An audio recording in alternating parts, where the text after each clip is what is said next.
Poucos son capaces de resistirse ao último doce do Nadal. Ano tras ano, os pasteleiros deixan de lado as tortas e pastéis durante uns días para dedicarse case en exclusiva aos roscóns de Reis. El roscón es una masa muy rica por la cantidad de ingredientes que lleva. Entonces, aparte de cada uno tendrá su fórmula, pues la base es harina, azúcar, sal, mantequilla, una mantequilla, agua de azahar, levadura, y pues cada uno le echa un licorcito, otro le echará otras esencias.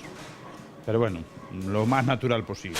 Pero, cal é o proceso de elaboración? Mezclamos todos los ingredientes en la amasadora, pues, se amasa más o menos sobre 25 minutos, y pues hay que dejar la masa fermentar otra media hora antes de formarlos. Después es cuando se bolean, se forma el roscón y se pone a levedar otra hora y media, 2 horas. Una vez que están fermentados es cuando se le añade la fruta, se le echa el azúcar y se mete en el horno. Y ya está, listo para comer. Para servilo, cada cliente ten as súas preferencias. Hay quien lleva el normal para la noche de Reyes y después para el día 6, el día de Reyes, que ya come toda la familia, lo suelen llevar relleno de nata, relleno de trufa.